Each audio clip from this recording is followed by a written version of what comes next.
FMCG sector, fast moving consumer goods, जहाँ पे कुछ ऐसी चीजें आती है जो हम हमारी डे टू डे लाइफ में, डेली लाइफ में यूज करते हैं। एंड ये सेक्टर को माना जाता है दैट ये सेक्टर एक एवरग्रीन सेक्टर हो जाता है जहाँ पे कभी भी आपको रिसेशन देखने नहीं मिलेगा। This sector is one of my favourite sector as well, and that is why मैंने ज्यादातर पैसा अपना एफएमसीजी सेक्टर में इन्वेस्ट किया है।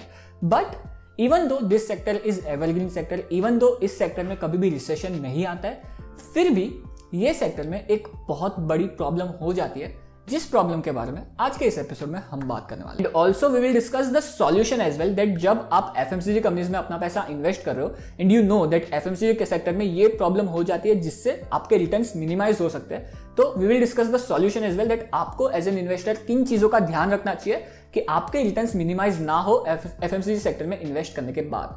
सो all this things we are gonna discuss in this particular episode, so everything in this episode.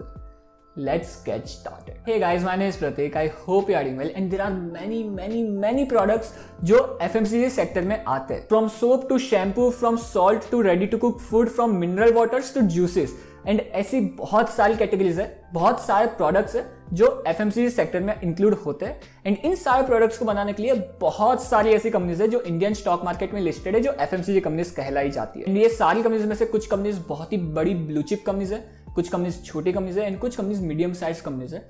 But that is not the problem. The problem is जो चीज company का वैल्यूएशन ड्राइव करती है वो हो जाती है ग्रोथ। एंड जब आप किसी कंपनी में इन्वेस्ट कर रहे हो तो you have to be very sure that उस कंपनी में growth after certain point of time stop नहीं होनी चाहिए। इस चीज को रिकॉग्नाइज करना आपको as a long term investor बहुत ज्यादा जरूरी हो जाता है। Now the problem with FMCG company is that यहाँ पे मेजरली दो टाइप के एफएमसीजी कंपनीज आ जाते हैं। जो फर्स्ट कैटेगरी है वहां पे वो सारी एफएमसीजी कंपनीज आती है जहां पे उन कंपनीज के जो प्रोडक्ट्स है वो ऑलरेडी बहुत अच्छे से ग्रो हो चुके हैं, जिन कंपनीज के प्रोडक्ट्स का पेनिट्रेशन ऑलरेडी बहुत ज्यादा है इंडिया में।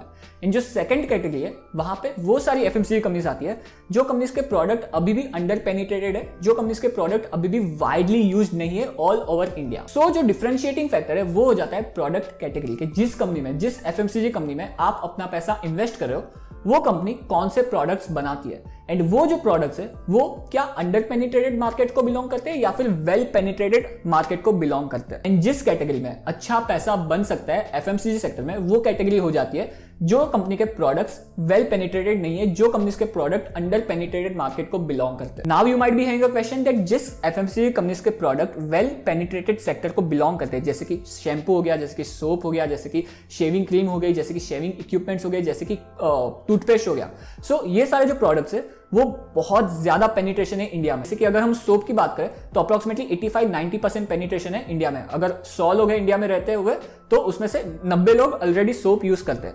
फॉर एग्जांपल अगर हम टूथपेस्ट की बात करें तो उसका पेनिट्रेशन 90-95% है। अगर हम शैम्पू की बात करें तो उसका पेनिट्रेशन 80-85% है। तो ये जो सारी प्रोडक्ट कैटेगरीज है वो वेल पेनिट्रेटेड कैटेगरीज है। एंड अगर हम अंडर पेनिट्रेटेड कैटेगरी की बात करें तो मसालाज हो गए, जहां पे मसाला वाइडली यूज तो है बट यहाँ पे अनऑर्गेनाइज्ड प्लेयर का मार्केट शेयर ज्यादा है। सो जो ऑर्गेनाइज्ड प्लेयर है वहां पे ह्यूज अपॉर्चुनिटी है कि वो अनऑर्गेनाइज्ड प्लेयर से मार्केट शेयर छीन सकते हैं। सिमिलरली अगर हम रेडी टू कुक सेगमेंट देखें तो वहां पे भी जो पेनिट्रेशन लेवल है वो बहुत ही ज्यादा कम है, तो यहाँ पे भी जो ग्रोथ है वो बहुत ज्यादा अच्छी हो सकती है। सिमिलरली अगर हम परफ्यूम्स की बात करें तो वहां पे भी अभी भी परफ्यूम्स बहुत ज्यादा अंडर पेनिट्रेटेड है, तो यहाँ पे भी जो ग्रोथ है वो अच्छी हो सकती है। सिमिलरली अगर हम पल्सेस की बात करें तो येस, पल्सेस भी वाइडली यूज्ड है, बट सिमिलर टू मसालाज यहाँ पे जो अनऑर्गेनाइज्ड प्लेयर है उनका मार्केट शेयर ज्यादा है। सो ऑर्गेनाइज्ड प्लेयर के पास ह्यूज अपॉर्चुनिटी है अनऑर्गेनाइज्ड प्लेयर से मार्केट शेयर छीनने की। सिमिलरली अगर हम पैकेज जूसेस की बात करें, कॉस्मेटिक प्रोडक्ट्स की बात करें, परफ्यूम्स की बात करें, और ऐसी बहुत सारी कैटेगरीज हो जाती है जो अंडर पेनिट्रेटेड है या फिर वाइडली यूज्ड है, बट यहाँ पे जो अनऑर्गेनाइज्ड प्लेयर है उनका मार्केट शेयर ज्यादा है। सो ये जो सारी कैटेगरीज है यहाँ पे जो पैसा बनाना है वो इजी हो जाता है कंपेयर टू ये जो सेकंड कैटेगरी है उससे, बिकॉज यहाँ पे जो पेनिट्रेशन लेवल है वो बहुत ज्यादा कम है, बिकॉज यहाँ पे जो अनऑर्गेनाइज्ड प्लेयर है उनका मार्केट शेयर ज्यादा है।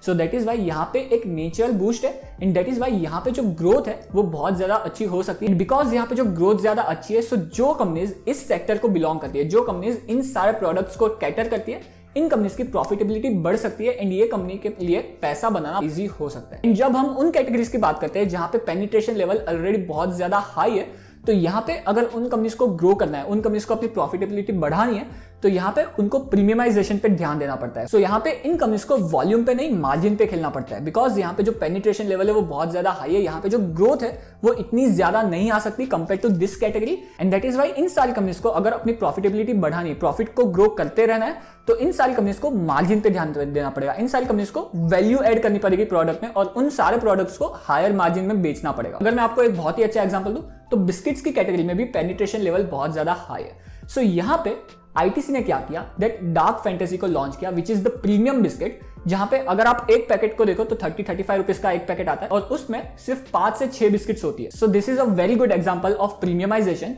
जहां पे आपको कम बिस्किट्स मिल रही है बट जो वैल्यू है वो ज्यादा है, जो प्राइस आपको पे करना पड़ता है वो ज्यादा है। सिमिलरली कोलगेट भी ये कर रहा है, सिमिलरली जिलेट भी ये कर रहा है, सिमिलरली पीएनजी हाइजीन भी ये कर रहा है, एंड सिमिलरली एचयूएल भी ये कर रहा है। And now I have a simple question for you guys, that आपको क्या लगता है, ये कैटेगरी में अच्छी ग्रोथ आ सकती है या फिर ये कैटेगरी में अच्छी ग्रोथ आ सकती है? बट अकॉर्डिंग टू मी ये जो कैटेगरी है वहां पे ग्रोथ लाना डिफिकल्ट हो जाता है, बिकॉज यहाँ पे आपको प्रीमियमाइजेशन पे बहुत ज्यादा ध्यान देना पड़ता है। बट यहाँ पे एक नेचुरल बूस्ट ही ऑलरेडी होता है इन सारी प्रोडक्ट कैटेगरी को, and that is why companies को यहाँ पे ग्रो करना बहुत ज्यादा इजी हो जाता है compare to this category. And that is the reason why आपको एज एन इन्वेस्टर उन सारी कंपनीज पे ज्यादा फोकस करना चाहिए जहां पे एक नेचुरल बूस्ट ऑलरेडी अवेलेबल है, जहां पे उन सारी प्रोडक्ट कैटेगरी में पेनिट्रेशन लेवल लो है, जहां पे उन सारी कैटेगरीज में अनऑर्गेनाइज्ड जो प्लेयर है उनका मार्केट शेयर ज्यादा है। एंड ऑल्सो इसके अलावा भी एक प्रॉब्लम एफएमसीजी कंपनीज के साथ और हो जाती है, जिसके बारे में भी आपको जानना जरूरी हो जाता है, जिसके बारे में मैंने इस एपिसोड में बात की है, जिसकी लिंक आपको ऊपर कार्ड में और लाइक बटन के नीचे मिल जाएगी, आप उसे जरूर चेकआउट करना। But let me know in the comment section below that जो ग्रोइंग कैटेगरी है वहां पे कौन से प्रोडक्ट इंक्लूड किए जा सकते हैं, एंड इस प्रोडक्ट को कौन सी कंपनीज बनाती है जो आपको लगता है कि आपके पैसों पे एक अच्छा रिटर्न जनरेट कर सकती है, बिकॉज ये हम सबको as an investment community help करेगा। On that note guys, thank you to be with me in this episode. As always, do like this episode and subscribe to my channel. And don't forget to follow me on Instagram and Twitter as well. मिलते हैं ऐसे ही किसी नए episode में, तब तक के लिए goodbye.